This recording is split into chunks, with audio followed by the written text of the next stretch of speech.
안녕하십니까. 행복한 아침 이재용입니다. 안녕하세요. 정예은입니다. 오늘은 8월 10일 수요일이고요. 길 막힌 곳 많더라고요. 네네. 오늘 아침에도. 네, 날씨부터 알아보겠습니다. 박소영 기상캐스터. 안녕하세요. 박소연입니다. 휴가철이 끝나기도 전에 많은 비가 내려 피해가 심각한데요. 요즘처럼 날씨 변화나 폭염이 심할 때는 기상정보를 잘 참고하셔서 안전한 여름 보내셔야겠습니다. 네, 지금은 비가 오고 있는 것 같진 않은데 날씨 어떤지 구체적으로 전해주시죠. 네, 보시는 것처럼 서울을 비롯한 수도권과 강원 지역은 비가 잠시 멈췄습니다. 비구름대가 오르락 내리락하면서 현재는 충청권에 비가 집중되고 있는데요. 서울은 밤부터 비가 다시 오겠고요. 그 밖에 전국에도 오늘은 비 소식이 있습니다. 나오실 때는 우산 챙겨주시기 바랍니다.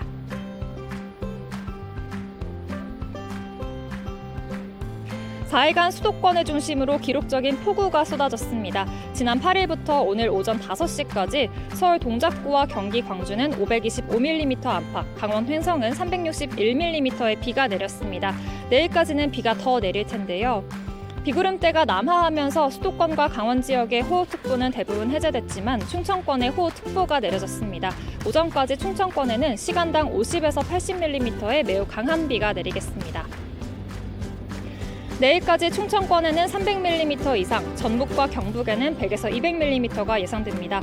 산사태나 저지대 침수에 각별히 주의하시기 바랍니다. 중부지방에 많은 비가 내리면서 현재 기온이 어제보다 다소 내려갔습니다. 이 시각 현재 기온은 서울 21.5도, 강릉은 21.8도, 제주는 28.7도 가리키고 있습니다. 한낮에 비가 내리는 지역은 더위가 다소 누그러질 텐데요. 서울은 30도, 강릉은 28도, 대구는 32도가 예상됩니다. 다음 주 초반까지는 비가 자주 내리겠습니다. 비 피해 없도록 계속해서 기상정보 잘 참고하시기 바랍니다. 지금까지 날씨 전해드렸습니다.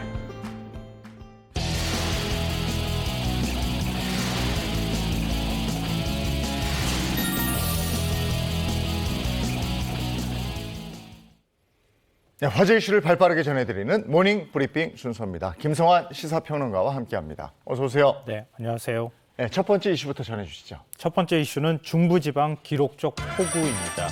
아마 많은 분들이 다 알고 계실 텐데요. 이틀 전부터 수도권과 강원 등 이 중부지방을 중심으로 해서 폭우가 쏟아지고 있는 상황입니다. 그래서 크고 작은 피해가 지금 잇따르고 있는데요. 이번 폭우는 역사상 가장 많은 비가 내렸다고 하는 기록들을 모두 갈아치우고 있습니다. 예를 들어서 시간당 기록으로 따지면요. 80년 만에 가장 많은 비가 내린 것이고요. 하루 동안 내린 비로 따지면은 100년 만에 폭우다 이렇게 얘기해도 될 정도입니다. 네. 그러니까 1년 동안에 우리나라에 비가 내리는 게 한 1000mm 정도 조금 넘게 내리는 것으로 우리가 보통 얘기하는데요. 하루 동안에 한 4분의 1 정도의 비가 내렸다 이렇게 생각하시면 될 것 같습니다. 네, 정말 대단한 양이죠. 네. 중부지방에 내린 집중호우로 침수 피해가 이어지고 있는 상황인데요. 그 당시 생각해보면 SNS 이렇게 많이들 하잖아요. 예. 정말 실시간으로 피해 상황 영상들이 올라오던데요.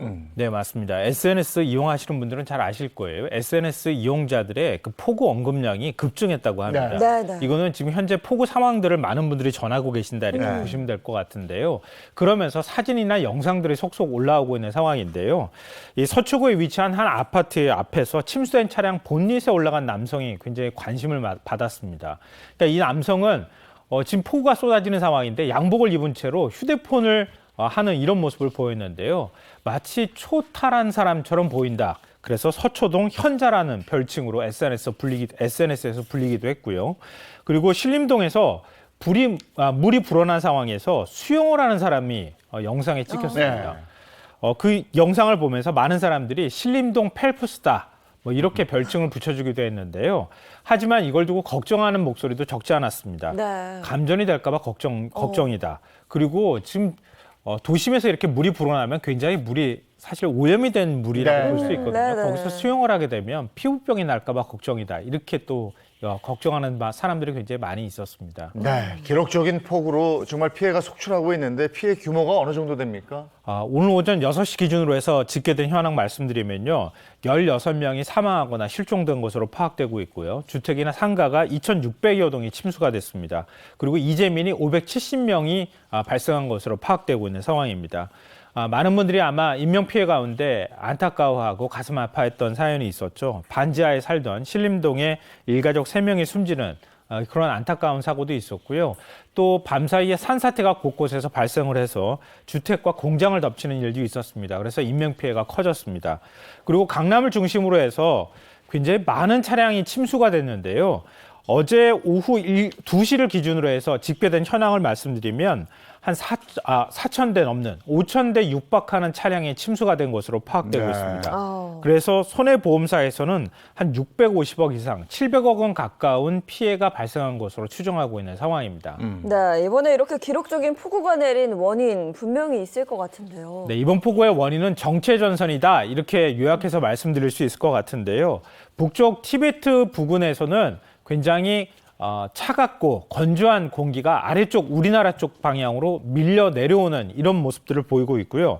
남쪽에서는 우리 흔히들 이제 북태평양 고기압이라고 하죠. 고온 다습한 공기가 아래쪽에서는 또 올라오고 있는 현상이 발생하고 있습니다. 그러니까 두 전선이 부딪히면서 동서는 길고 그리고 남북 폭은 굉장히 좁은 형태의 어떤 정체전선이 형성이 됐다고 하는 겁니다. 근데 이 정체전선이 굉장히 좁은데 뭐 예를 들면 강남에는 비 내리고 왜 강북엔 비 안 내리나 이렇게 생각하시는 분들이 있을 것 같은데요. 네. 구름대는 조금 넓게 좁다고는 하지만 좀 넓게 한 30km 정도로 형성이 되어 있다고 볼 수 있는데요. 대신에 그 안에 중심이 위아래로 왔다 갔다 하는 이런 현상들이 발생하고 있는 겁니다. 그러니까 중심이 강북 쪽으로 올라가면은 강북 쪽에 비가 많이 내리고 강남 쪽으로 내려오면 강남에 비가 많이 내리는 이런 현상이 발생하고 있는데요. 지금 서울 수도권에 있는 정체전선이 조금 아래로 내려가면서 경기다, 강원, 충북 쪽으로 지금 많은 비가 내리고 있는 상황이고요. 이게 내일쯤에는 남쪽으로 또 내려간다고 합니다.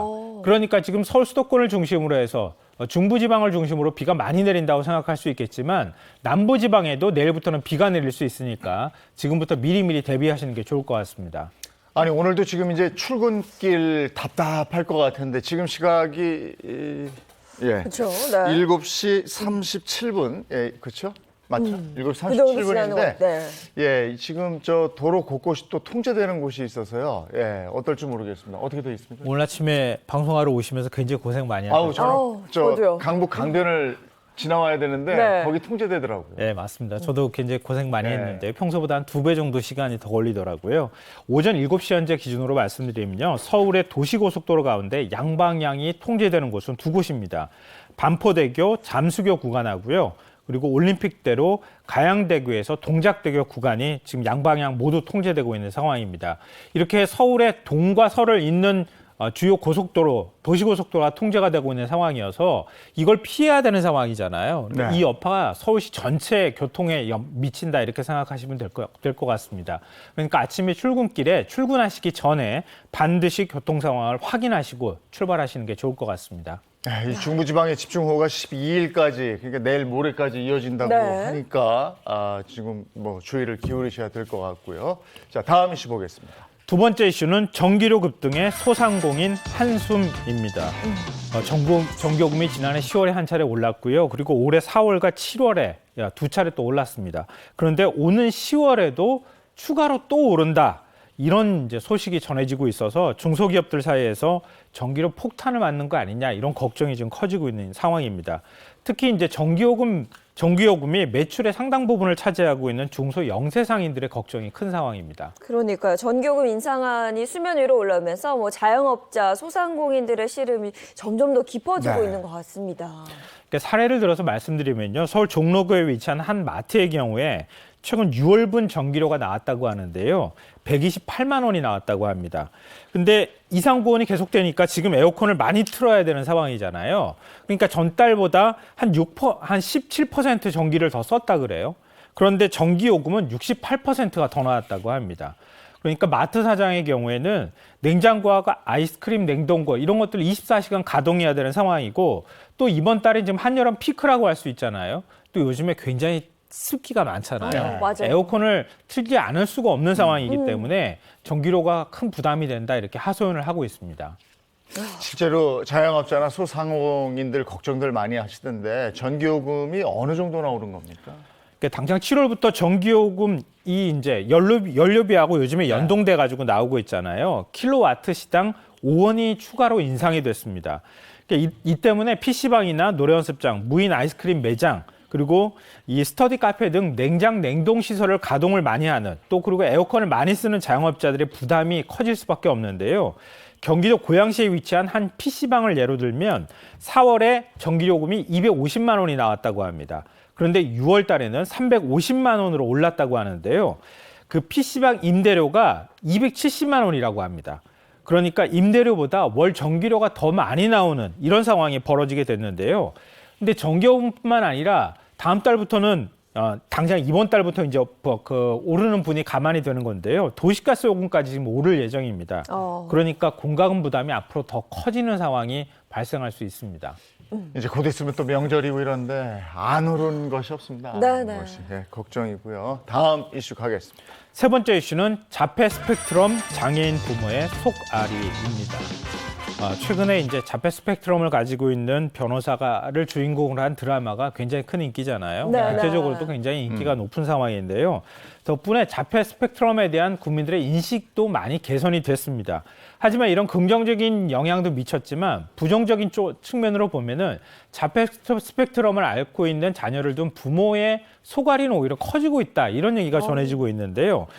자폐 스펙트럼 장애를 가진 사람들은 대다수는 드라마 주인공하고 다르게 자립 자체가 이제 쉽지가 않다고 합니다. 그러니까 부모들은 하루하루가 거의 전쟁처럼 살고 있는 이런 상황이라는 겁니다. 그러니까 네. 드라마하고 현실은 많이 차이가 난다고 보는 거죠. 그렇죠. 사실 뭐 드라마처럼 비범한 재능이 있는 이 자폐 스펙트럼을 가진 사람은 100명 중에 한두 명 정도에 불과하다고 들었거든요.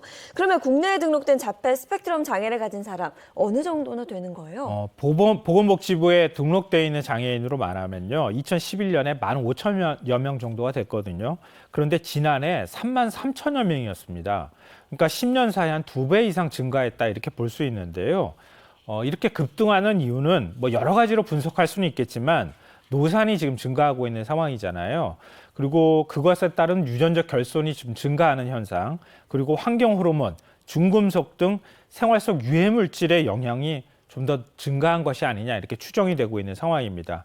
또 요즘에 조산도 있고요. 그다음에 시험관 아기가 증가한 것도 일부 영향을 미쳤다 이런 분석이 나오고 있습니다. 네, 치료하려고 여러 가지 방법을 시도할 것 같은데 어떻게 그 치료 여건은 괜찮습니까? 이게 좀 별로 좋지 않기 때문에 부모들의 지금 뭐 마음고생이 굉장히 몸고생도 굉장히 심한 상황인데요.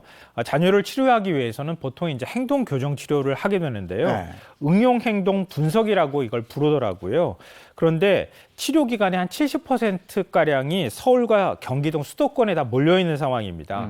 그러니까 지방에 사시는 분들의 경우에는 수도권으로 올라와야 되는 거니까 굉장히 뭐 시간이나 아니면 돈이나 이런 경제적 부담들이 굉장히 클 수밖에 없는데요. 또 보통 시간당 치료비로 얘기하면은 한 6만 원에서 10만 원가량이 든다고 합니다. 그러니까 응용행동 치료를 받게 될 경우에는 하루 7시간씩 주 5일을 받는다고 하면은 월 치료비로 800만 원을 내야 되는 상황입니다. 굉장히 큰 부담이 될 수밖에 없는 것이죠. 네. 또 발달장애 치료는 보험 적용이 안 되고 치료 자체가 뭐 한두 번으로 끝나는 게 아니어서 비용이 점점 더 높아지고 커질 수밖에 없을 텐데요. 혹시 다른 치료 방법은 없는 건가요? 복지관에서 치료받는 방법도 있습니다. 그리고 일반 병원이나 시설보다 아무래도 치료비가 절반 정도로 저렴할 수밖에 없는데요. 하지만 그러면 그럴수록 많은 사람들이 몰리게 되잖아요. 그렇죠. 네. 아무래도 시설은 좀 부족한 상황이고요. 그러다 보니까 대기자가 2년 이상치가 밀려 있는 상황이라고요. 그러니까 그 정도 기다려야 하니까 치료를 그렇게까지 미뤄둘 수가 없는 상황이니까 결국 자비로 치료를 받을 수밖에 없는 상황이 되는 거고요. 전문가는 그래서 정부가 지정해 운영하는 치료기관을 늘려야 할 필요가 있다 이렇게 얘기를 하고 있는데요. 이 보건복지부가 지정해서 운영하는 치료기관이 없는 건 아닙니다. 병원이라든가 행동발달 증진센터가 있기는 한데요. 이게 전국을 다 합쳐서 10군데밖에 안 된다 그래요. 그러니까 제가 아까 말씀드렸던 것처럼 장애 스펙트럼 장애를 네. 가지고 있는 이런 사람 숫자가 3만 명이 훌쩍 넘어가잖아요. 10곳에 3만 명이 간다고 생각을 해보십시오. 그러니까 아무래도 치료받기 굉장히 어려운 상황이다 이렇게 봐야 될 것 같습니다. 지난해 기준으로 자폐 스펙트럼 장애인 수가 3만 3천 명인데 거점 병원은 전국이 10개다. 네. 예, 알겠습니다. 자, 오늘 모닝 브리핑 여기까지 하겠습니다. 김성환 시사평론가와 함께했습니다. 고맙습니다. 네. 고맙습니다.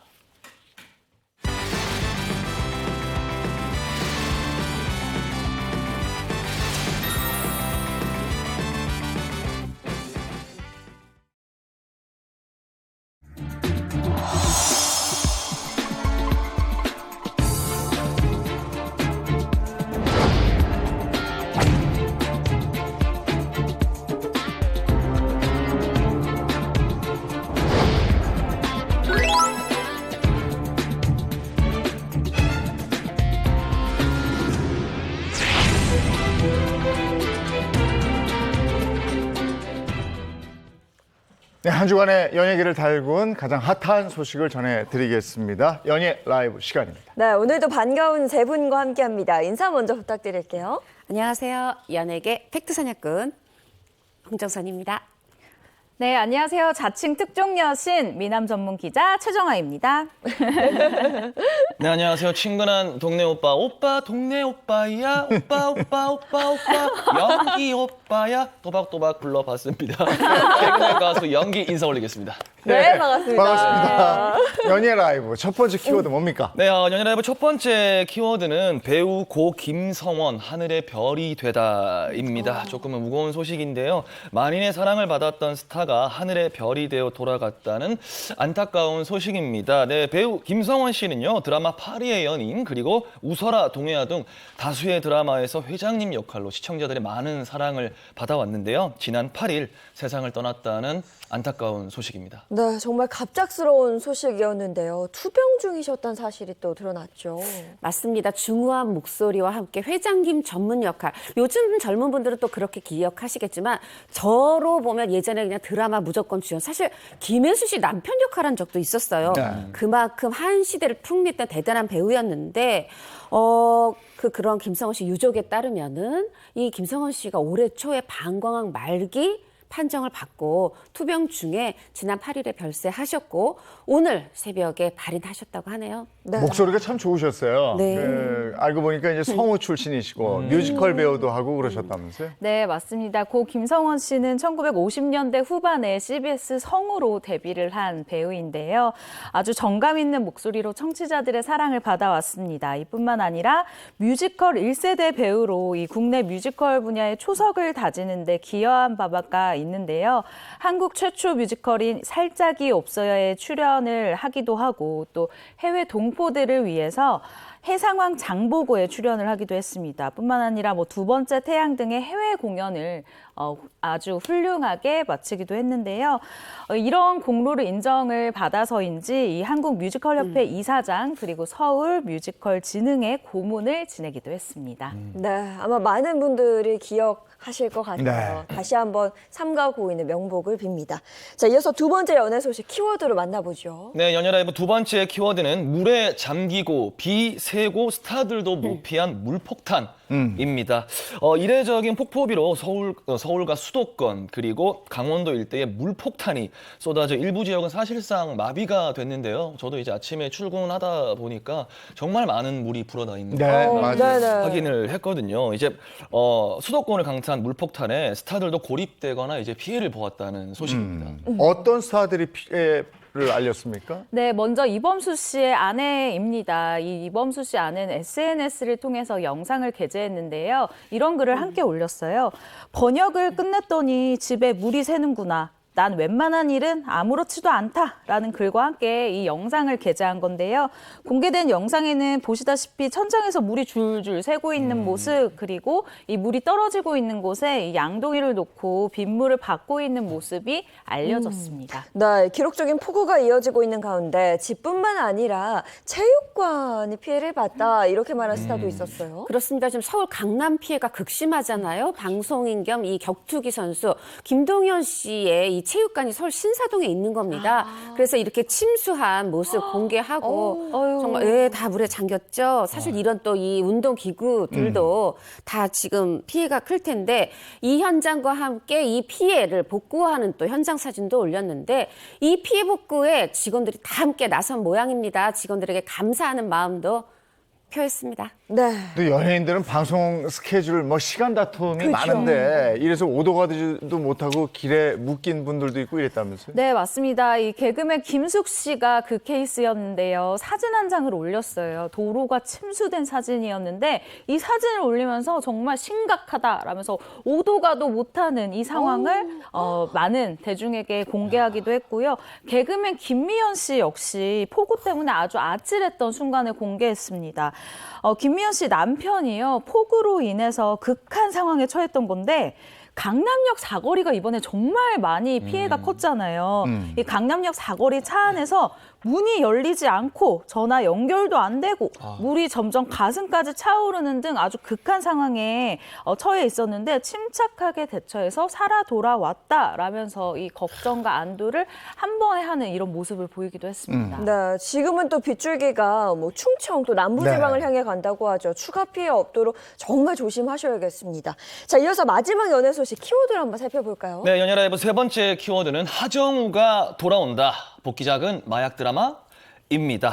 네, 프로포폴 투약으로 벌금형을 받은 배우 하정우 씨가 황정민 씨와 함께 마약을 소재로 한 드라마로 안방극장에 복귀한다는 소식입니다. 네, 앞서 하정우 씨는 2020년 8월 그 프로포폴 불법 투약 혐의로 재판에 넘겨지면서 활동을 중단하게 됐는데요. 한 2년 만에 그럼 돌아오는 거죠. 네, 이번에 이제 드라마 수리남이 9월 9일에 이제 공개되면서 또 하정우 씨 소식이 전해지고 있는데요.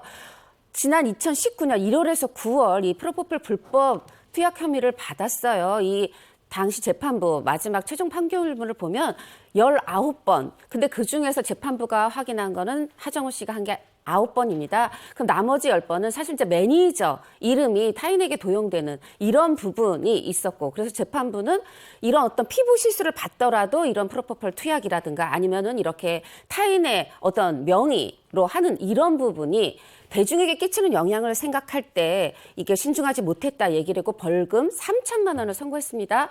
하정우 씨는 어떤 이런 재판부의 권고에 대해서 겸허히 받아들였고 그래서 항소하지 않고 그래서 1심이 확정이 됐었죠. 마약류 관리로 벌금형을 받았는데 그 하정우 씨가 마약 관련 드라마로 돌아왔다. 이게 어떤 드라마예요? 네, 일단 수리남이라는 작품입니다. 하정우 씨의 복귀작으로 알려진 이 드라마인데요.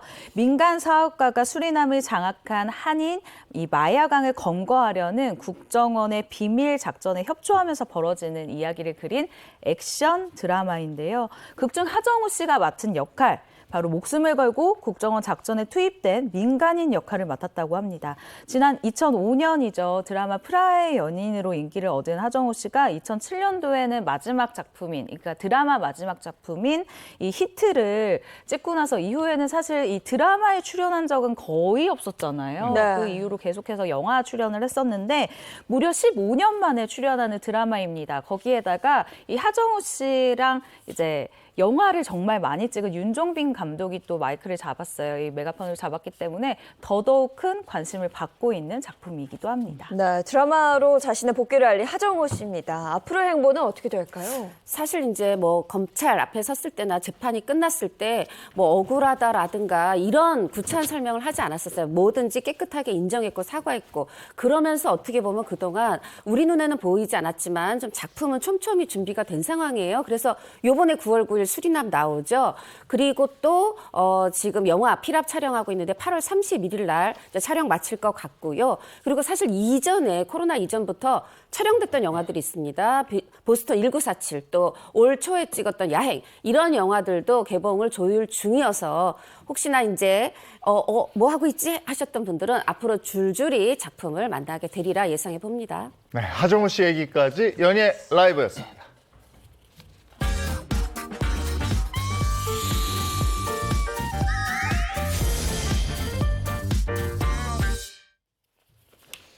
네, 이번에는 대한민국 대표 스타들이 걸어온 길을 되돌아보는 스타 주민 시간입니다. 오늘 스타 주민 어떤 거 할 겁니까? 네, 오늘 스타주민 주제 일단은 깜찍하게 동료 한 곡도 뽑으면서 가보도록 하겠습니다. 갈게요. 1, 2, 3, 1. 텔레비전에 내가 나왔으면 정말 좋겠네. 정말 좋겠네. 웨이브 뭐예요? 와. 글쎄요, 어렸을 때부터 사실 저도 참 제 초등학교 기록부를 보고 신기했었는데 제가 저학년 때부터 장래희망을 친구들은 막 대통령 막 이런 거 경찰 할 때 저는 연예인이라고 썼더라고요. 꿈을 네. 이루셨네요. 그러네. 그러니까 어렸을 때부터 그랬다고 하더라고요. 그래서 어렸을 때부터 TV에 나오고 싶었던 저 같은 사람한테 오늘 주제를 한번 드리려고 하는데 그래서 오늘은 저처럼 잘 커져서 고마운 스타들에 대해 준비했습니다. 정말 대본을 받고 소스라치게 놀랐지만 작가님의 기대에 부응을 해야 되기 때문에 열심히 살려고 왔습니다. 저처럼 잘 커져서 고마운 스타들에 대한 주제입니다. 네, 이렇게 본인 입으로 셀프 칭찬하기 쉽지 않거든요. 네, 여기 칭찬해요. 어쨌든 어린 시절부터 될성부른 떡잎이라고 하잖아요. 네. 그런 스타들을 오늘 만나보는 거네요. 그렇죠. 그래서 준비한 오늘의 스타 주민 주제 잘 커져서 고마워 국민 아역 배우 특집입니다. 오. 국민 아역 배우 특집. 이게 보통 아역 연기자들은 성인 연기자로 성공하기 어렵다라는 이제 좀 안타까운 속설들 많이 들어보셨을 거예요. 근데 이런 속설을 제대로 깨고 흥행 배우로 자리매김한 스타들의 이야기를 준비했습니다. 네, 잘 커져서 고마워. 국민 아역 배우 특집. 오늘 기대 만빵입니다. 가볼까요? 네, 잘 커져서 고마워 국민 아역 배우 특집 첫 번째 만나볼 스타는 진짜 엄청납니다. 임영웅 씨, 손흥민 선수를 제치고 7월 브랜드 평판 1위로 캐스팅 야. 1순위. 요즘 와. 가장 핫한 네. 여배우입니다. 네, 안방극장을 장악한 여배우. 그렇죠. 사실 뭐 머릿속 우리 다 알잖아요. 알죠. 한 분 알죠. 머릿속에 스치네요. 아, 이행 씨가 그래요? 말하기 전에 힌트 주세요. 예인 씨 요즘에 너무 지금 예리해지고 있어가지고 자신감도 좋은데 근데 이제 제가 그래도 힌트를 드리도록 할게요. 이제 우리만의 보이지 않는 경쟁이 시작되는 거예요. 자, 힌트는 연기에 숫자로 말해요. 준비해봤는데 숫자 이분에 대한 숫자 힌트 2입니다. 이? 아니 누군지는 알 것 같은데 이? 두 배? 땡땡땡 두 배? 뭔가 올랐나 보다. 그렇죠? 두 배로 뛰었다. 뭐 이런 거 아닐까요? 그럼 출연료지 뭐. 그죠, 출연료. 아, 근데 힌트가 너무 어려요. 출연료 사실 우리 두 배. 고래 이름은 다 알 텐데. 야, 아니, 대본 고래인데 출연료가 고래가 출연료가 두 배가 올라요? 고래기가 나왔으니까 대본 네. 한 장 반을 넘기도록 하겠습니다. 자, 네, 이번에 힘드는 출연료 2배인데요. 최근 업계 관계자들 캐스팅 1순위로 떠오르면 출연료 역시 2배 이상이라고 말씀드리니까 2배 이상 오를 것이라는 추측이 이어진 가운데 앞으로 차기작에서는 드라마 회당 출연료가 2억 원 이상도 충분히 가능할 거라고 다들 예상하고 아니 있습니다. 회당 2억 원 이상이 가능하다고. 이게 8부작, 16부작 이렇지 않아요? 와, 그러니까요. 와, 대단하네. 자, 뭐 대박이네요. 바로 아니까 네. 우리 얘기 한번 해볼까요? 그죠? 그럼요. 네. 알죠. 잘 커져서 고마워 국민 아역 배우 특집 첫 번째 주인공 바로 박투더 은투더 빈 씨입니다. 박은빈 씨. 지금 뭐 야, 장안의 대단해요, 화제죠. 네. 그 드라마 이상한 변호사 우영우 저도 굉장히 좋아하는 네. 드라마거든요. 네. 저도 정말 한 5년 만에 드라마를 보기 시작한 것 같아요. 이상한 변호사 우영우는 천재적인 두뇌와 이 자폐 스펙트럼을 동시에 가진 신입 변호사 우영우의 대형 로펌 생존기를 그리고 있는데요. 여기에서 박은비 씨 자폐 스펙트럼을 가진 변호사 우영우 역할로 열연 중입니다. 사실 이 드라마 1회 때는요. 잘 안 되려나 보다 했어요. 왜냐하면 시청률이 0.9%라는 시청률이었습니다. 그래요. 그런데 점점 입소문을 타기 시작하면서 방영 6회 만에 1회 시청률의 10배가 넘는 9.57%의 시청률을 기록하면서 와. 이 지상파와 케이블을 전부 제치고 시청률 1위를 기록하고 있습니다. 네. 이야. 국내뿐만이 아닙니다. 인기가 지금 해외에서도 뭐 이거 거의 돌풍이라고 할 수 있는데 지금 OTT에 공개된 지 불과 한 달이에요. 그런데 공개되자마자 지금 일본, 홍콩, 대만, 인도네시아, 필리핀, 아랍에미리트 무려 20개국에서 1위 하고 있고요. 그리고 미국에서도 6위에 오르면서 이야. 탑10에 들었습니다. 아니 저도 워낙에 입소문이 자자해서 한번 봤는데 네. 아니 안 볼 수가 없어요. 요즘에 이렇게 틀다 보면 어딘가에서 하고 있더라고요. 맞아요. 근데 맞아요. 과연 저 역할을 박은빈 씨가 아니면 해낼 수 있을까? 정말 너무 캐스팅 잘했다 이런 생각 들더라고요. 너무 정확한 지적입니다. 네. 왜냐하면 제작진도 똑같이 생각을 했었는데요. 이 박은빈 씨한테 러브콜을 정말 공을 들여서 이 제작진들이 보냈더라고요. 이 드라마 제작진이 일단 지난해부터 러브콜을 보냈다고 하거든요. 그런데 박은빈 씨가 이때 뭘 찍고 있었냐. 드라마 연모를 촬영 중이었습니다. 그래서 죄송한데 저희가 스케줄상 이 드라마를 함께하기 어려울 것 같습니다. 라고 정중하게 거절을 했대요. 그랬더니 제작진이 어떻게 했냐. 다른 배우로는 우리가 대안이 없다라면서 1년을 기다렸어요. 제작진이 사실- 보는 눈이 있었네. 이 그러니까요. 드라마를 네. 1년이나 기다린다는 건 정말 쉽지 않은 일이거든요. 그런데 우리가 이 드라마를 보니까 왜 박은빈이어야 했느냐에 대한 답이 딱 나오게 됐죠. 거기에다가 방금 말씀해 주셨지만 국내를 넘어서 이 해외에서도 전 세계적으로 인기를 얻고 네. 있는 이 드라마를 보니까 이 제작진의 안목이 아주 정확했다라는 생각이 드는 대목입니다. 그러게 말이에요. 네. 그런데 여러분 이제 이 박은빈 씨가 아역 배우 시절할 때 이 코미디 프로그램에도 출연을 했었다는 그래요? 사실 혹시 알고 계신가요? 코미디 어디 어디 프로그램? 나왔어요? K본부 코미디 프로그램에 이제 나왔는데 제가 지금 얘기하면 뭐 프로그램도 워낙 유명하지만은 코너 자체가 워낙 유명한 코너라서 제가 조금만 설명을 드리면 시청자분들이 그때 그게 박은빈이야? 라고 하실 텐데 제가 힌트를 드리도록 할게요. 아역 배우 시절 박은빈 씨는 개그맨 강성범 씨. 강성범 씨를 이렇게 불렀다고 합니다. 강성범 씨? 이거 너무 쉬운데요. 네. 한번 해볼게요. 1번 도와줘요 호빵맨. 2번 도와줘요 세균맨. 네. 3번 도와줘요 수다맨. 네, 4번 도와줘요 식빵맨. 네, 이렇게 너무 쉽죠 근데. 너무 쉽죠. 그죠, 근데 예. 3번 아니에요, 3번. 그렇죠. 너무나 유행했던 네. 코너죠. 이거. 네. 강성범 이꼬라맨 수다맨이기 때문에 정답은 3번 도와줘요 수다맨입니다. 네. 박은빈 씨는 한 개그 프로그램에서 수다맨 강성범 씨와 3개월 정도 출연을 했는데 원래는 이게 1회 출연이었다고 해요. 이제 뭐 1회만 하고 이제 뭐 다른 사람으로 뭐 대체가 되거나 하는 건데 제작진이 이제 박은빈 씨가 너무 귀엽고 잘했나 봐요. 네, 한 번만 더 해볼까? 한 번만 더 할까? 한 번만 더 할까? 하다가 무려 3개월을 했다고 합니다. 박은빈 씨가 그 수다맨을 부르는 역할. 아이였구나. 근데 그게 무슨 연기하는데 도움이 됐다면서요, 그 역할이. 맞습니다. 지금 이 박은빈 씨가 맡은 역할, 거꾸로 읽어도 바로 읽어도 우영우. 이 스펙트럼, 자폐 스펙트럼 장애를 지녔지만 명석한 두뇌를 가져서 서울대 로스쿨을 수석 졸업한 그런 역할이잖아요. 네. 게다가 말씀드린 것처럼 고래를 너무 좋아해서 고래에 대해서 얘기하기 시작하면 무슨 전문 사전에 나올 것 같은 그런 어려운 내용을 아주 논리 정연하게 빠른 속도로 얘기를 하는데 세상에 그러는데도 발음, 발성 흔들림이 없어요. 이거 어떻게 이렇게 잘해? 사람들이 시청자들이 다 깜짝 놀라고 있는데 이게 어린 시절 수다맨 코너에서 갈고 닦은 실력이었다. 이게 알려지고 있습니다. 아니 근데 수다맨 코너에서 막 빠르게 말하는 건 사실 박은빈 씨가 아니라 강성범 씨, 수다맨이잖아요. 네, 맞습니다. 수다맨 코너는요, 어린 박은빈 씨가 이 강성범 씨한테 궁금한 거를 물어보고 도와줘요, 수다맨이라고 하는 이 코너에서 시작이 된 건데요.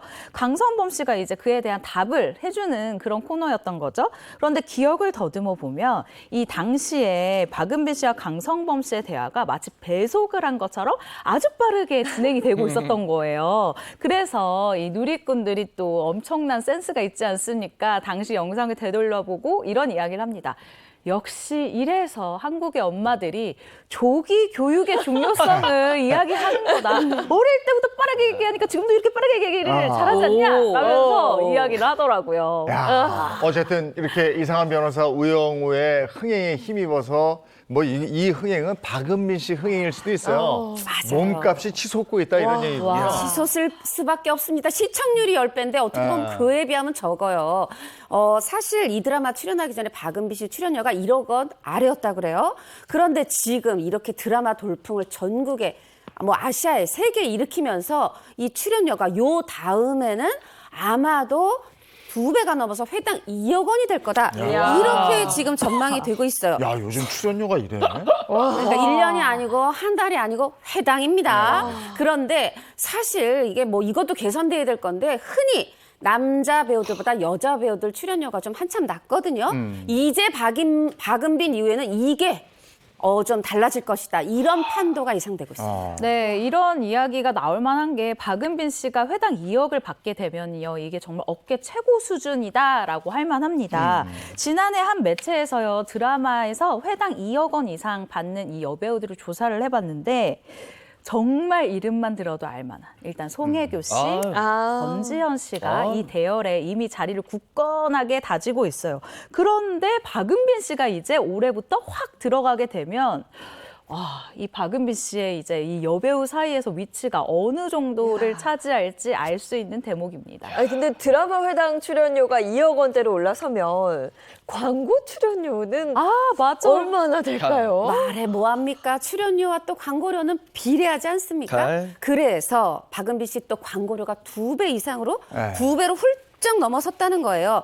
자, 지금 벌써 드라마 아직 끝나지도 않았는데 상영 중인데 들어온 광고 보면 향수, 생활용품, 뭐 또 그 시계, 게임, 화장품 또 빼놓을 수 없죠. 이렇게 줄줄이 들어오고 있는데 지금까지 제안 받은 것만 요것만 다 찍어도 연간 24억 원 예상이 되고 있다고 해요. 자, 이럴 때 앞으로 24억 원 벌 박은빈 씨랑 함께 나눌 소속사도 좋겠지만 지금 누가 제일 좋은 줄 아세요? 광고료 오르기 전에 이미 찍었던 업체들. 지금 입이 귀에 걸렸다는 그런 소식이 들려오고 있습니다. 그리고 또 누가 좋은지 아세요? 아역배우 학원들. 지금 이거 보시는 분들이 또 우리 애도 한번 조기 교육. 제2의 박세리, 제2의 김연아를 노리듯 아니, 그럴 수 제2의 있어요. 박은빈. 박은빈 씨는 그 하루아침에 이게 연기력이 무르익은 게 아니죠. 1992년생이라고 들었는데 네. 벌써 데뷔가 25년 차라고. 네, 맞습니다. 박은빈 씨의 인기 역시 세상에 공짜가 없습니다, 여러분. 아역 때부터 다져진 이 책임감과 의지의 결과다라고 볼 수가 있는데요.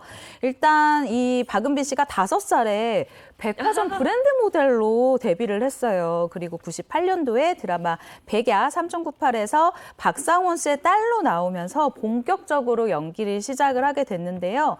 박은빈 씨 사실 특이사항이라고 하면은 안전에 대해서 굉장히 신경을 많이 쓰는 여배우입니다.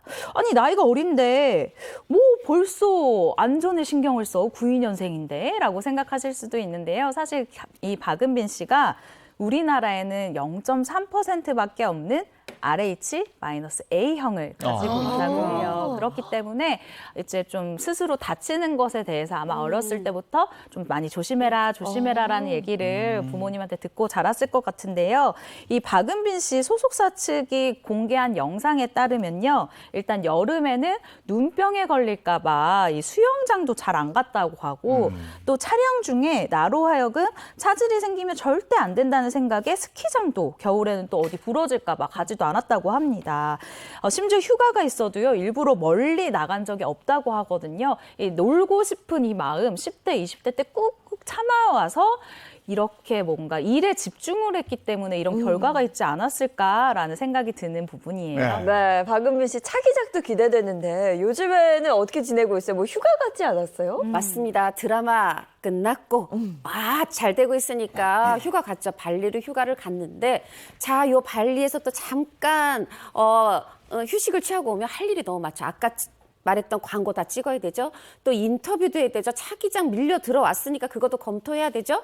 그런데 박은빈 씨가 제일 기대하는 일정은 그게 아니더라고요. 오랫동안 자신을 사랑하고 아껴준 팬들과의 만남. 사실 데뷔 이후에 이 팬미팅을 그렇게 꿈꿨는데 세상에 이번에 첫 번째 팬미팅 간답니다. 네, 정말 아역배우로 데뷔해서 그야말로 인생 캐릭터를 만난 박은빈 씨입니다. 앞으로도 멋진 작품 보여주길 기대할게요. 자, 이어서 다음 스타 누굴까요? 다음 스타 전에 박은빈 씨 팬미팅 할 때 무료라도 괜찮으니까 사회라도 봤으면 좋겠어요. 네, 잘 꺼져서 네. 고마워 국민 아역 배우 특집. 두 번째 주인공은요, 2003년 방영된 드라마에서 스타의 악역을 연기한 배우, 이제 아역을 연기한 배우인데요. 개인적으로 이분을 보면 참 미소가 띄어지고 정말 역변 없이 잘 자랐구나 이런 생각이 드는 배우입니다. 2000년대 초반만 해도 이 드라마에서 스타의 아역, 어린 시절 연기하면 바로 스타 됐죠. 그렇죠. 맞아요. 대단했죠. 임팩트가 딱 있죠. 예. 그렇죠. 이제 그래서 조금 헷갈리실 수도 있을 거예요. 왜냐하면 대단했던 드라마들이 많기 때문에 참고로 2003년에 방영된 드라마 중 아역 배우의 활약이 돋보인 대표 드라마를 몇 개 추려봤는데 다음과 같습니다. 대장금 그렇지. 대장. 엄청났죠. 네. 올인 엄청났죠. 네. 천국의 계단 맞아. 엄청났죠. 여기서 결정적 힌트 연기의 숫자로 말해요. 준비돼 있습니다. 이분에 대한 숫자는 30입니다. 30? 30대. 그죠? 지금 30대. 지금 30대가 됐다. 누굴까요? 성공을 워낙 30대 많아서. 때 했다? 땡땡 30대? 땡씨? 앞에 네모네모가 있네. 네모네모. 좀 어려운데요, 이번. 이게 많은 추측들이 이제 지금 막 난무하고 있으니까 이제 키워드가 뭔지 먼저 공개를 한번 해보도록 하겠습니다.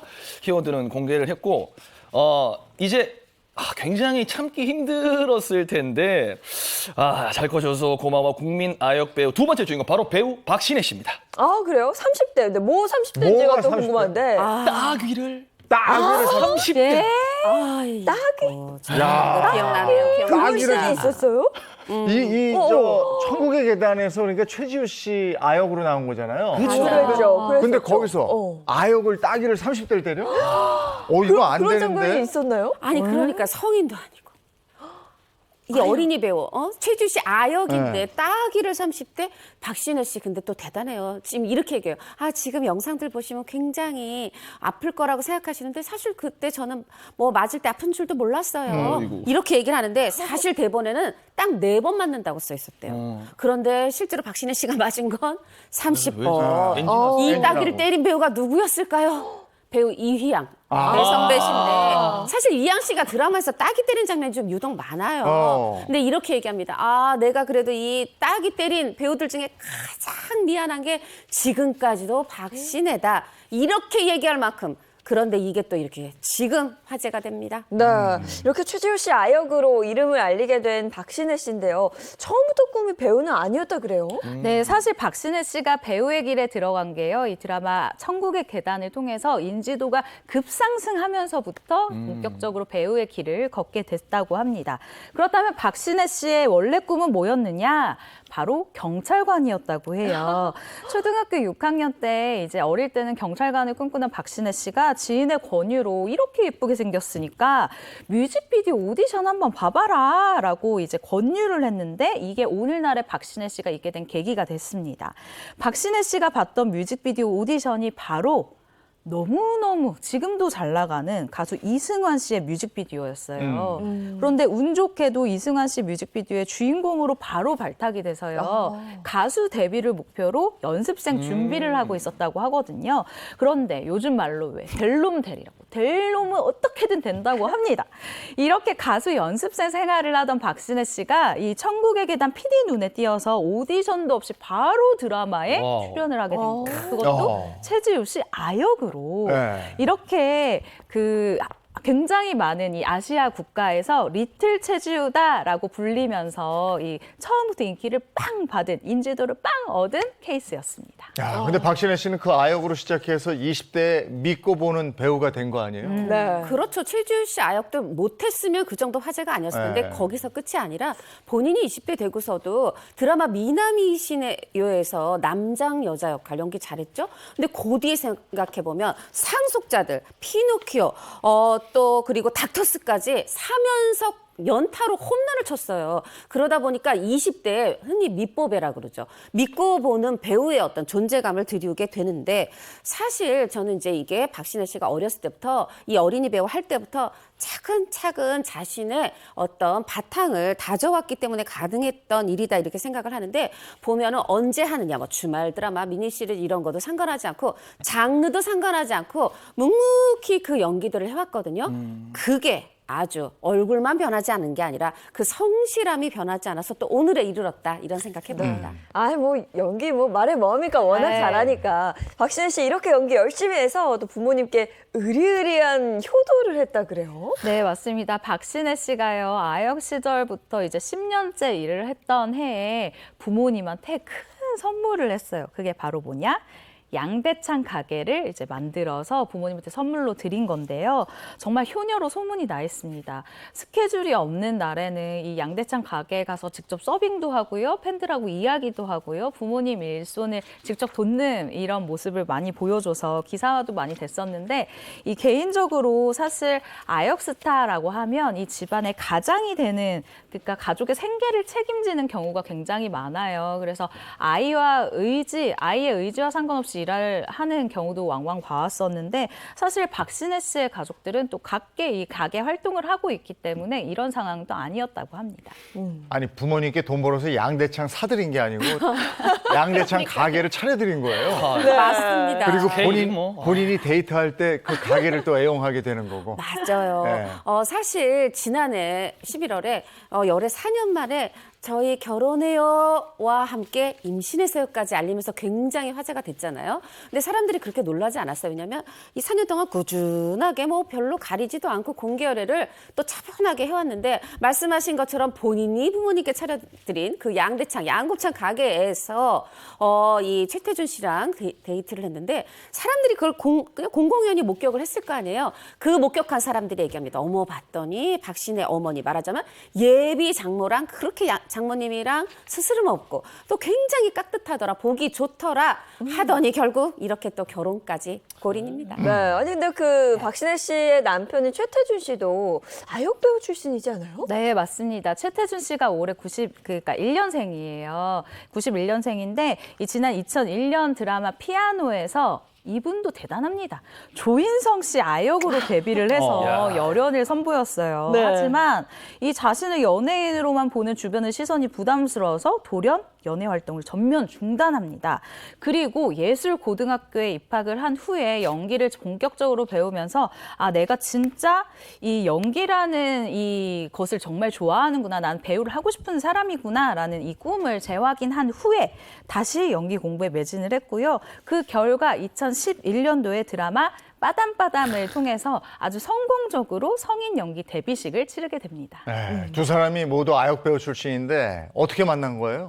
두 사람 또 중앙대 동문 연극학과 선후배예요. 박신혜 씨가 한 살 연상 선배죠. 그렇게 해서 좋은 선배, 후배, 누나, 동생으로 지내다가 2012년에 드라마에 제안해서 연기호흡을 맞추기도 했어요. 그런데 그때부터 바로 사귄 건 아니고 5년 지나서 2017년부터 그렇게 누나, 동생이 연인으로 발전을 했고 두 사람이 이렇게 굳건한 사랑 아주 오래 잘 간직해서 어느새 부부 또 하나의 부모가 됐네요. 네, 이 두 사람은 아역 배우 출신이라는 공통점이 있고 거기다가 결혼관까지 비슷했다고요.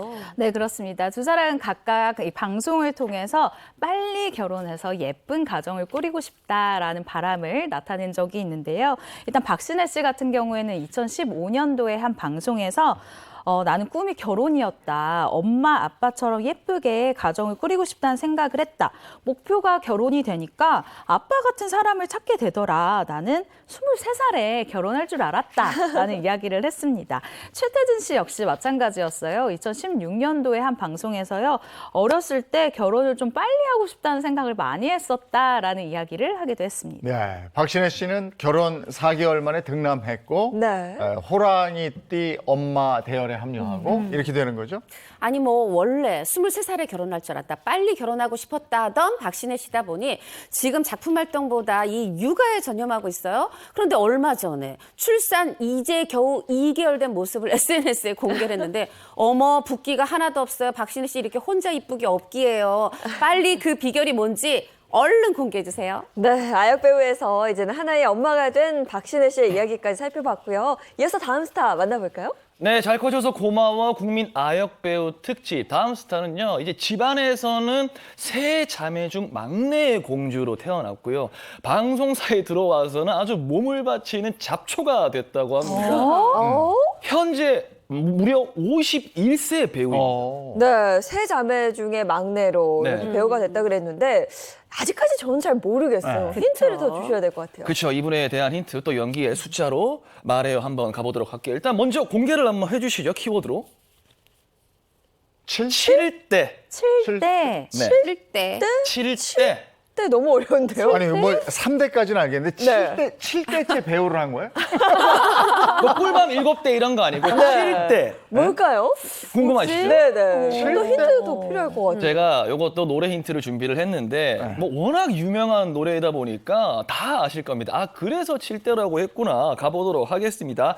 아빠가 출근할 때 뽀뽀뽀 엄마가 안아줘도 뽀뽀뽀 만나면 반갑다고 뽀뽀뽀 헤어질 때 또 만나요 뽀뽀뽀. 다 같이 네, 뽀뽀뽀. 그렇죠 이제 뭔지 알겠네. 대충 감이 오시죠 감이 왔습니다. 그렇죠 7대 뽀미 언니. 뽀미 언니. 참고로 7대 뽀미 언니는요 1990년 10월 22일에 발탁이 됐다고 합니다 누굴까요? 아역배우 출신의 출신의 뽀미 언니면 바로 나와요. 네.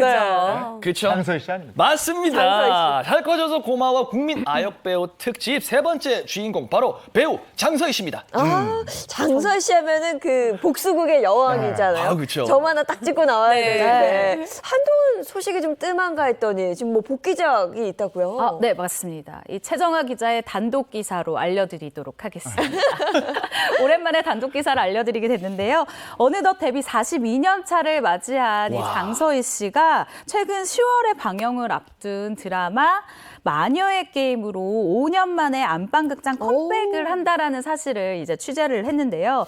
장서희 씨의 복귀작으로 일단 큰 관심을 업계에서 받고 있는 드라마이자 이 방송국 M본부에서 정말 심혈을 기울여서 만들고 있는 작품이기도 합니다. 이 마녀의 게임은요, 거대 악에 희생된 두 모녀의 핏빛 대결, 그리고 거대 악을 응징하는 두 모녀의 연합 복수극을 그리고 있는 내용인데요. 여기에서 장서희 씨 극중 핵심 키를 쥐고 있는 이 주연으로서 긴장감과 몰입도를 아주 쫙 끌어온다고 하니까 기대하셔도 좋을 것 같습니다. 네. 아니, 장서희 씨가 벌써 데뷔한 지 42년이 됐어요. 야, 엄청나네요. 1981년도입니다. 예쁜 어린이 선발대에 나가서 진에 발탁이 됐어요. 그런데 그러고 나서 어떤 프로그램 MC를 맡으면서 연예계 발을 디디게 되는데 그게 바로 뭐냐면 우리 어렸을 때 여기 한번 꼭 나가보고 싶었습니다. 모이자 노래하자. 그 아이들이 나와서 이 노래 경연하는 프로그램이었잖아요. 먼저 오디션 프로그램인데 여기에서 MC가 누구였습니까? 뽀빠이 이상용 아저씨였잖아요. 바로 이 장서희 씨가 여기에 숨은 얘기를 하나 공개했는데 저를 MC로 발탁한 분은 바로 그 뽀빠이 이상용 아저씨였어요. 얘기하면서 정말 평생 은인으로 감사드린다 이렇게 얘기를 하거든요. 근데 또 MC 하나 했다고 이게 배우의 시작은 아니잖아요. 그렇죠. 그 뒤에 영화계로 올라가서 장서희 씨가 영화를 하게 되는데 저 기억이 납니다. 아주 그 똘망똘망한 눈망울로 굉장히 야무지게 연기를 잘했는데 특히나 이게 누구의 딸 아역 누구의 어린 시절보다 장서희 씨는 누구의 딸로 먼저 굉장히 인기를 얻었어요. 뭐냐면은 친구여 영어 조용히 가다 오라는 영화가 있었어요. 거기서 신성일 씨의 딸 이제 고인이 되셨죠. 신성일 씨 딸. 또 그 다음에는 3일날 3일밤이라는 영화에서 나훈아 씨 딸. 요렇게 아주 뭐 대단한 80년대 스타들의 딸로 출연하면서 영화계, 음악에 또 데뷔를 하게 됩니다. 근데 이렇게 아역 배우로서는 승승장구했는데 성인 연기자로 거듭날 때는 좀 힘들었다고 그래요? 두각을 나타내지 못했죠? 네, 맞습니다. 장서희 씨가 2015년도 한 방송 프로그램에 출연을 해서 이런 얘기를 했는데요. 어렸을 때는 나름 잘 나갔다. 그런데 성인이 되고 나서는 잘 안 돼서 속상했다. 제일 속상한 건 긴 오디션을 보고 붙어서 열심히 준비를 해갔는데 연락이 이상하게 안 오더라. 그런데 대본 리딩 전날 전화를 걸어서 물어보면 서희야 미안해 배역이 바뀌었어 라는 통보를 받기 일쑤였다고 합니다. 문제는 이 같은 일이 한두 번이 아니라 계속해서 반복이 되었었다라는 건데요. 이런 상황에서 장서희 씨는 당연히 트라우마가 생길 수밖에 없잖아요. 내가 오디션에 붙었다, 내가 연기력으로 확인을 했다라고 생각을 해도 이게 촬영 들어가기 전날까지 내가 또 역할이 바뀌면 어떡하지? 또 다른 배우가 연기하면 어떡하지? 라는 불안감에 정말 잠도 이루지 나누지 못할 정도로 이 무명 시절을 힘들게 보냈다라는 이야기를 했습니다. 아니 이게 다 붙었는데 되는 줄 알고 있는데 전날 바꿔요? 그러니까요. 얼마나 아니 억울해. 못됐네. 아니 그리고 심지어 바뀌었다고 말도 안 해줘서 아, 그래요? 배우가 전화를 하니까 그때서야 얘기해주는. 정말 상처 많이 서러웠을 받았을 것 것 같아요. 그 시대엔 또 그런 게 있었나 보죠. 그러니까요. 네, 그렇게 힘든 시기를 계속 보내다가 결국에 마침내 본인의 인생 캐릭터, 인생작을 만나게 됩니다. 인어 아가씨라는 드라마 다들 기억하시죠? 예, 예. 그럼요. 인어 아가씨 아리영. 그런데 그 역할 임성환 작가와의 만남을 통해서였어요. 임성환 작가가 제작진에게 강력 추천을 했다고 그래요. 주연은 장서희다. 그렇게 해서 어떻게 보면 배우 장서희 씨가 스타덤에 오르는데 결정적인 역할을 했다. 뭐 이렇게 말해도 과언이 아닌데요. 자, 이 인어 아가씨 인기도 컸지만 사실 윤리성 논란도 있었어요. 뭐냐면 장서희 씨가 내 친아버지의 아내, 부인이 된, 이 어떻게 보면 새어머니죠. 그렇죠. 그 어머니 따귀를 올려치는 이 장면, 윤리성 논란을 일으키기도 했는데 그 장면을 어찌나 속 시원하게 연기를 잘했는지 어떻게 보면 뭐 무명의 서름을 씻고 스타로 팍 돋아오르는 그런 장면이었죠. 사실 뭐 그 장면만을 잘해서가 아니라 결국은 연기를 잘해서 이게 연말대상에서 이게 또 일일 드라마였거든요. 일일 드라마에 상이 잘 가지 않는데 일일 드라마로 무려 5관왕 트로피 5개 받았습니다. 이때 또 장서희 씨가 남긴 소감이 굉장히 또 회자가 됐죠. 뭐냐면 저처럼 오래도록 조연 생활하면서 이 단계에 그 어떤 기회를 얻고자 단계 올라가시는 그런 분들에게 제가 희망이 됐으면 좋겠습니다. 이게 어떻게 보면 물론 어린이 배우에서 시작한 배우뿐 아니라 오래도록 무명을 견디는 그런 배우들한테 정말 큰 빛이 되어준 수상 소감이었습니다. 네. 그야말로 이제 그 드라마 하나로 이제 인생 역전의 아이콘이 된 장서희 씨예요. 그렇죠? 그렇다면 여기서 깜짝 퀴즈 제가 하나 한번 드려볼게요. 장서희 씨가 드라마 인어 아가씨의 캐스팅이 될 수 있었던 결정적 이유는 무엇이었을까요? 1번은 39kg라는 저체중. 2번은 오랜 무명으로 악에 바친 현실. 3번은 가발을 준비해서. 4번은 싱글이라서. 자, 이렇게 추측해 보시죠. 아니 2번 아니야. 무명은 아니지만 네. 그 아역 때 이렇게 잘 나갔다가 잘 안 돼서 고민했다고 그랬잖아요. 네. 그러니까 그 한을 드라마에 연기력으로 눈빛이 막 달랐나? 그렇죠. 뭔가 저는 막 도끼에 막 그죠, 그죠, 그런 차면 거. 아니 그런 장면들이 있었잖아요. 맞아요. 그 장면뿐만 아니라 저는 1번 같기도 한 게 굉장히 마르고 좀 예민해 보이는 역할이었거든요. 그렇죠. 1번 아닐까요? 야, 역시 ANMC. 맞아요? 틀렸습니다. 네, 정답은 아니 나 몰라. 정답은 3번. 가발을 준비해서라고 하네요. 아 이것도 가발? 가발? 맞습니다. 장서희 씨가요, 임성환 작가와 인어 아가씨를 하기 전에 인연이 있습니다. 바로 드라마 온달 왕자였는데요. 이 온달 왕자에 장서희 씨가 단역으로 출연을 한 적이 있었대요. 그런데 이 마지막 촬영을 하기 전에 한 일주일 전쯤이었는데 일단 이 촬영하기 전에 이미 일주일 전에 임성환 작가가 배우들한테 통보를 했다고 합니다.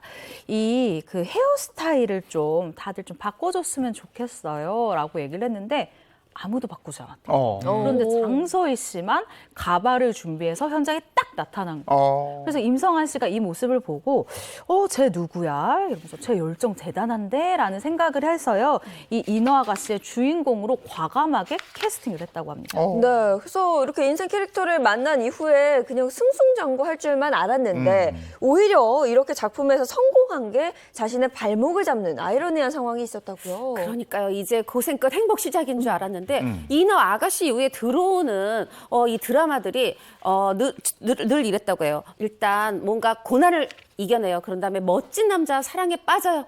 그래서 또 들어오는 것도 주로 일일 드라마나 주말 드라마. 물론 예전에 비하면 주인공이야. 이걸로 이제 어떻게 좋게 생각해 보려고 했는데 사실 장서희 씨는 인어 아가씨 하면서 내가 이 정도 어떤 광폭의 연기력을 보여줬으면 다양한 배역을 맡게 되겠지 좀 기대를 했던 겁니다. 그런데 사실 다른 배우들은 인기 얻으면 이미지 관리에서 CF에도 출연하고 미니 시리즈 영화 하는데 사실은 분명히 스타인데 미니 시리즈나 영화 출연이 안 되고 다양한 역할에 들어오지 않는 거예요. 이게 또 한 번의 슬럼프가 왔는데 그걸 이겨내기 위해서 우리 장서희 씨는 어머니와 함께 1년간 전국의 사찰을 돌아다니며 마음을 다스리고 공부를 했다고 해요. 그러다가 이제 아내 유혹을 만나는 겁니까? 거기서 한 번 또 도약하잖아요. 그렇죠. 정말 맞아요. 아니 여러분 뭐 드라마도 드라마지만 이 OST가 정말 전국을 강타했기 때문에 정말 이게 빠져서는 안 맞아요. 됩니다. 독하게 딱 했을 때 좀 탁 짚고 왜 너는 나를 만났어? 맞아요. 왜 나를 아프게만 해? 맞아. 근데 이제 이 장면의 OST가 진짜 막 정말 절묘하게 삽입이 됐거든요. 네. 그래서 이 OST가 나올 때 시청자들의 속이 아주 그냥 시원시원하게 이제 뚫으면서 제대로 유혹했죠. 대박이었죠 뭐. 이걸로 상도 받았죠. 그리고 당시에 그 수상 소감이 또 화제가 되고 이랬었는데. 맞습니다. 11살 때 그저 연기가 좋아서 엄마 손잡고 방송국에 왔어요. 지금도 엄마 손잡고 연기 도전하는 아역 배우들, 어린이 배우들 보면 저를 보는 것 같아서 마음이 짠해요라고 하면서 몇 가지 조언을 했습니다. 학교 공부 그래도 제때제때 해야 되고요. 특히나 소풍이나 수학여행 이거 꼭 가세요 하면서 이 어린이 배우들에 대한 애틋한 마음을 드러내기도 했었죠. 그러니까 소풍 꼭 가세요. 학교는 꼭 가세요. 네, 뭐 이런 네. 얘기를 했다 이거군요. 네, 이게 네. 이제 아역 배우들한테 조언해준 장서희 씨의 메시지였고요. 그렇죠. 알겠습니다. 네, 자 이어서 다음 스타 누군지 알아볼까요? 네, 잘 커져서 고마워 국민 아역 배우 특집 네 번째 스타는요 한 시대를 풍미한 원조 국민 여동생인데요. 야, 아역 배우 시절 오늘 부러운 것만 왜 이렇게 나오는지 모르겠어요. 아역 배우 시절 광고 싹쓸이로 세금을 냈던 분이라고 합니다. 이야, 아역 아역 배우 배우인데. 때부터 아역 광고 배우 싹들이 광고 싹쓸이로 야. 세금을. 어마어마한 인기였나 또 본데요. 다른 힌트는 뭐예요? 자, 숫자 힌트 드려야겠죠. 이분에 대한 힌트 바로 300대 1입니다. 아, 이건 알겠다. 오디션 그렇지. 경쟁률. 이건 그렇죠, 그렇죠. 네. 300명 와서 한 명 뽑는. 네. 그렇죠. 그렇죠. 근데 이제 오디션은 맞는데 드라마는 아니고요. 드라마는 아니고 바로 화장품 광고 경쟁률인데요. 여기서 무려 300대 1의 경쟁률을 뚫고 화려하게 데뷔를 했다고 합니다. 이게 5살 때라면서요? 5살이에요. 5살 때 화장품 광고. 대단해. 그러니까 이분은 그게 이제 금보라 씨 딸로 나오는 거예요. 네. 제가 기억을 하는데 먼저 금보라 씨도 이 이제 같이 분홍색 옷을 입고 금보라 씨가 이렇게 마사지하면 옆에서 흉내내는 네. 진짜 귀여웠어요. 5살인데 이제 외모까지 출중하면 얼마나 진짜 이쁘겠습니까? 그렇죠. 이분은 이제 현재 어릴 때 얼굴 그대로 남아 있으며 올해 데뷔 37년 차 배우로 성장하는 건데요. 결정적 힌트를 제가 하나만 드리자면 드라마 토지. 난 더 이상 못 쳐요. 끝났어. 바로 가려야죠, 갑시다. 바로 가겠습니다. 잘 커져서 고마워 국민 아역 배우 특집. 저도 정말 좋아하는 배우입니다. 네 번째 주인공은 배우 이재은 씨입니다. 뭐 1980년대 우리나라를 대표하는 아역 배우. 그렇죠. 네. 대단했습니다. 맞아요. 너무 깜찍했어요. 너무 깜찍했죠. 1987년도 드라마 토지였습니다. 어른 이 역할은 최수지 씨가 했고 이 아이 어린 서희 역할을 이재은 씨가 했는데 세상에 그때 한글도 몰라가지고요. 엄마가 읽어주고 불러주는 걸 막 열심히 외워가지고 연기를 했다는데 어쩜 그렇게 잘했어요.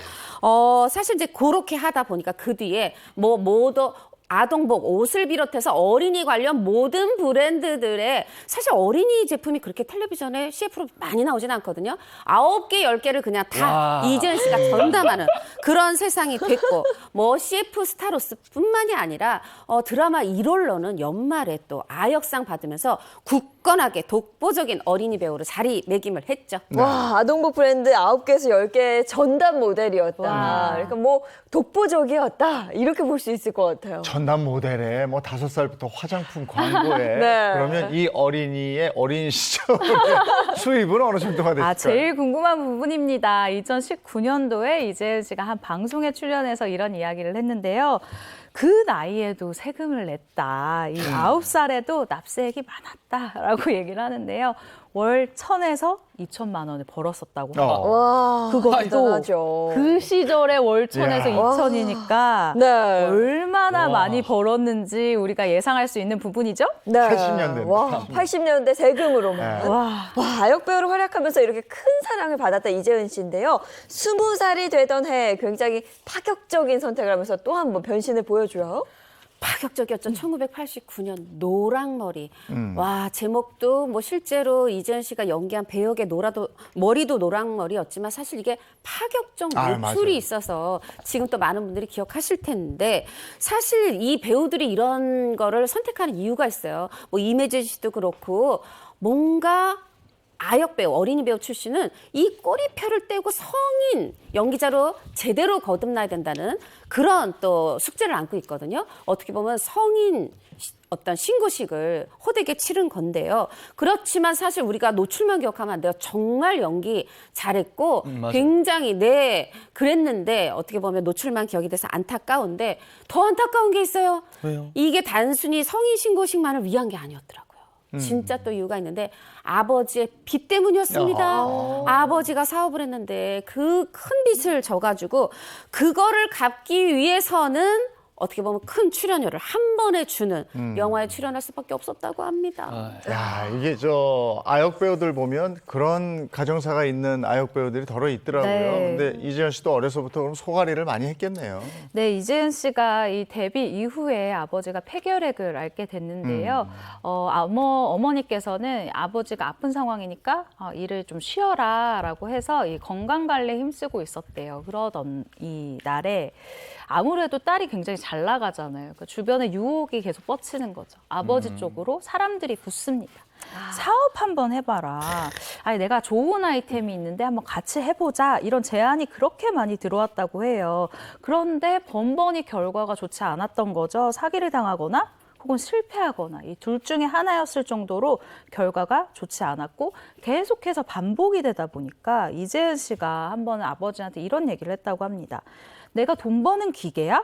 나도 다른 애들처럼 아빠가 주는 용돈 받으면서 살고 싶어라고 모진 말을 해야 했을 정도였다고 합니다. 네, 지칠 대로 지쳤을 것 같은데 그럴 때는 이런 생각 들잖아요. 이 모든 짐을 좀 벗어 던지고 싶다. 이재현 씨도 그랬을 것 같은데요. 맞아요. 그렇게 해서 선택했던 것이 결혼이었습니다.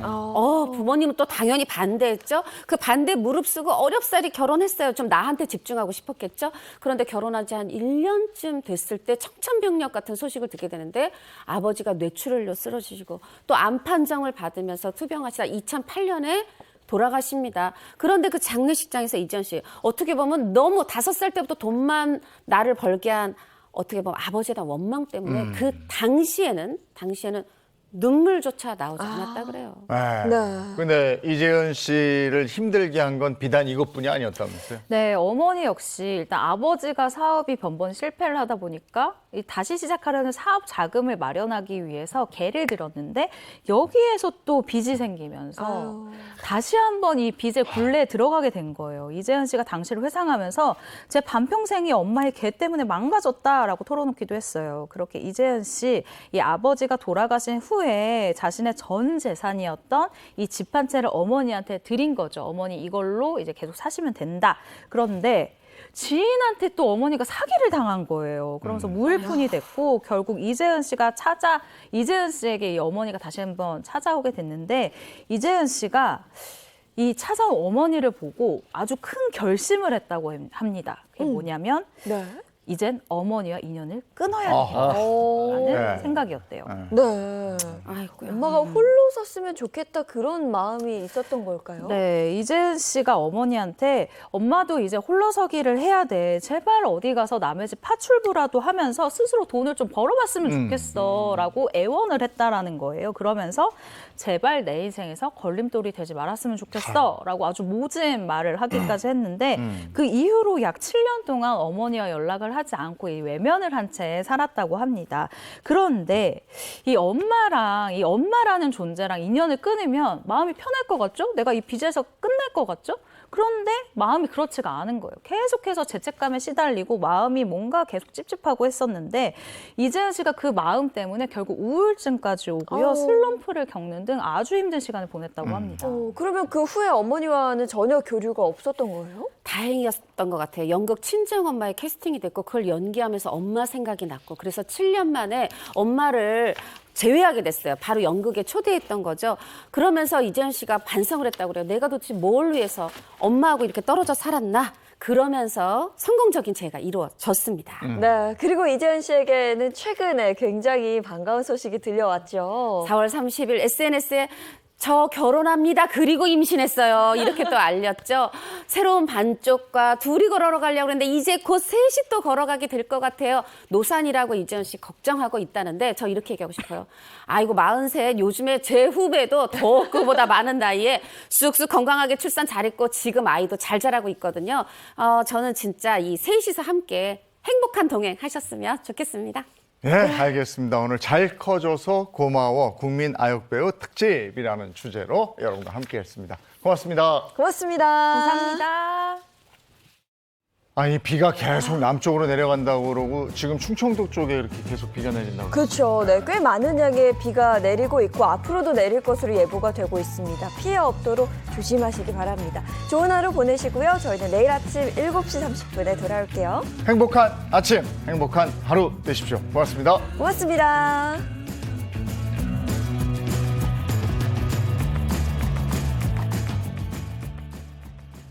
채널 A